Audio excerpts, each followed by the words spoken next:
Howdy folks, how we doing? It is the Super Formula, the most bandit car in iRacing, at one of the most bandit circuits. We are at Spa-Francorchamps, or whatever you want to call it. I call it Spa. And yeah, the slipstream round here is going to be insane. Absolutely insane. Good luck out there. See the checker flag is the most important thing. Let's crack on with the guide.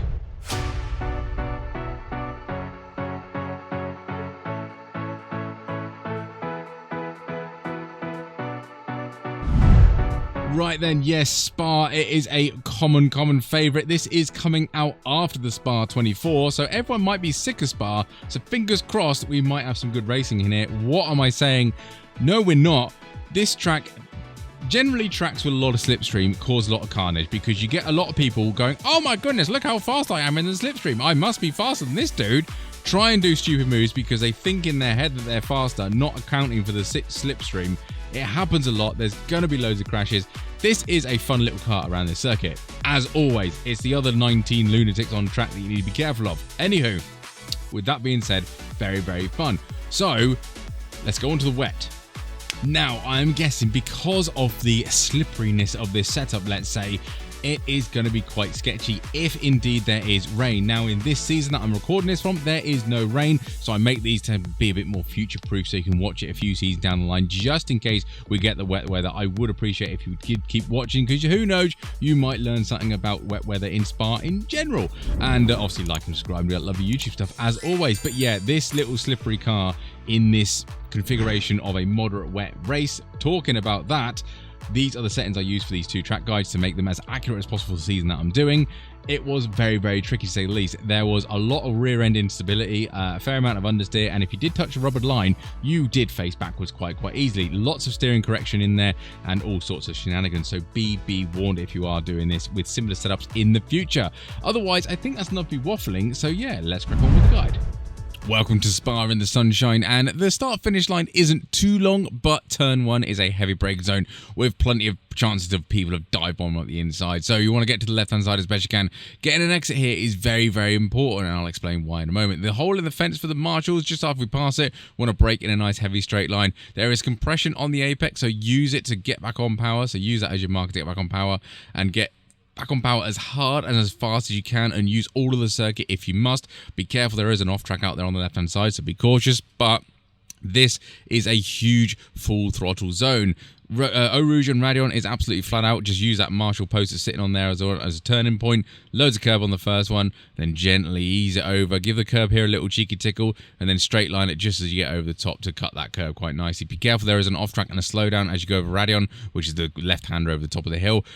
The slowdown can be brutal. It is really harsh. It goes up after that little kink there. Avoid it as best you can, and you should be absolutely fine. But yeah, we're still full throttle. That's how long it is, and I've sped up the video. It's insane. Anywho, about halfway down this curve, there's that little red marker on the barrier. That's our braking point for the Lacombe corners.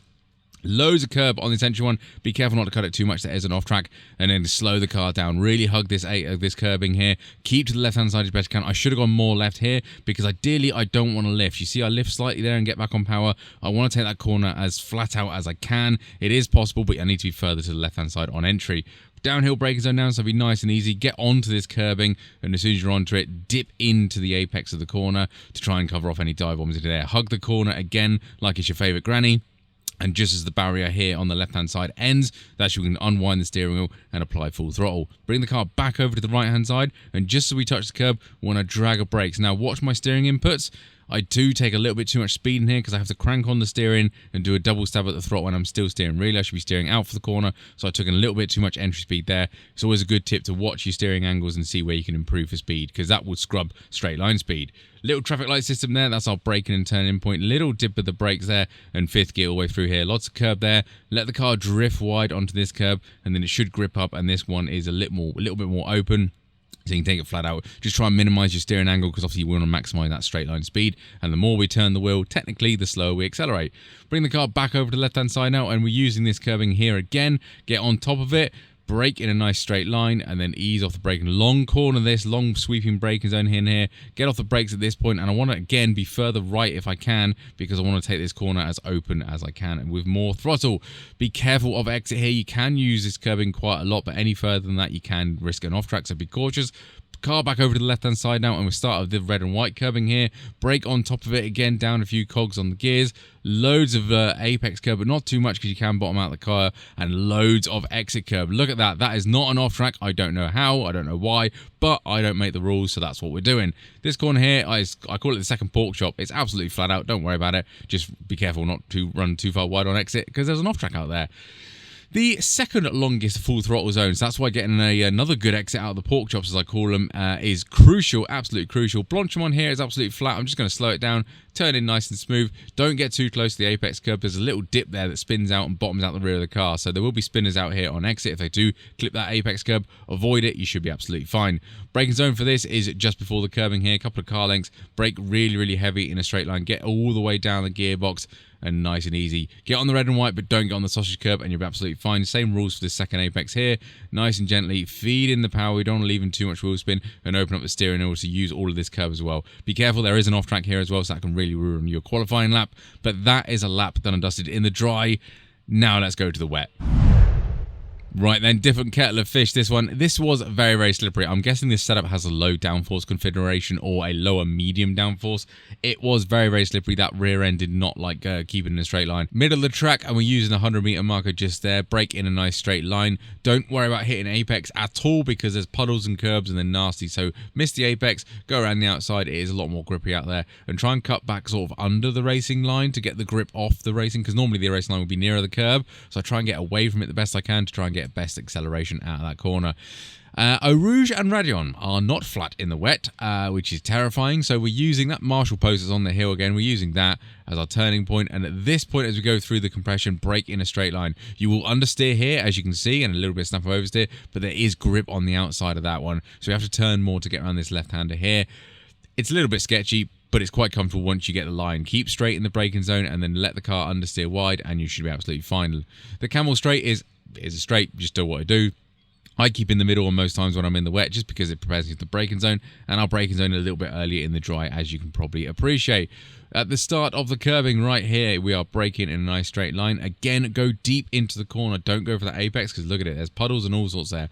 So go around the outside. You see I get a little bit too close. And again, here, I get a little bit too close to them puddles. It's a little bit sketchy. Counter steering around there. I really want to be going around the outside. Bear in mind it for this corner as well. We try and get on the left-hand side. And again, I want to brake deeper than what I do here. I'm too close to it. And look at me trying to correct the steering wheel. I'm trying to get the nose in. There's just no grip there in the slightest. And I'm on the curbing, which is dangerous. And it delays my full throttle application. Middle of the track again, we're using the curbing here on the left hand side. Again, try and brake nice and deep into the corner. Round the outside off the rubber line is where the grip is. It can be cautious because you are getting into that gravel trap, but such is driving in the wet. You can see again, I'm trying to get the car around and it's not gripping up, but I'm just being very, very gentle, very, very tentative on the throttle. I don't want to be going flat out through here.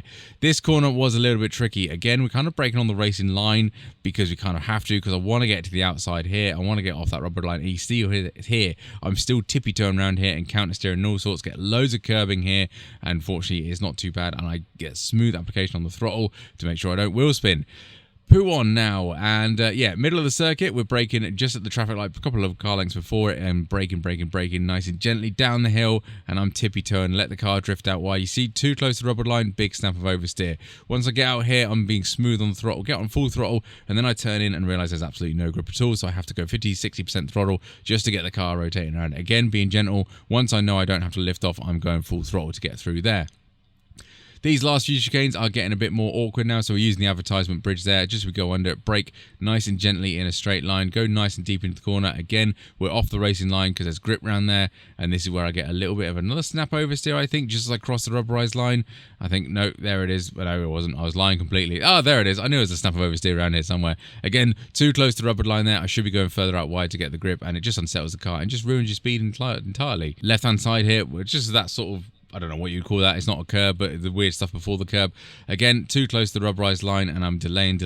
Counter steering, push me even further wide, push me close to this curb, which then puts me on a curb, and I have to delay my full application of throttle. So, yeah, go wide, you'll be fine. Through here, it's very, very gentle, but it's not too bad. I'm very, very wide, lifting off the throttle, and I'm building up the throttle, and annoyingly, I touch this curb. As soon as you touch that curb, the car sort of just drifts leftward. It is a really, really horrible curb to get and touch, so avoid it. Also avoid them painted white lines on the circuit that you just saw on the straight before it went fast forward. Those are very, very slippery in the wet, so be cautious about that.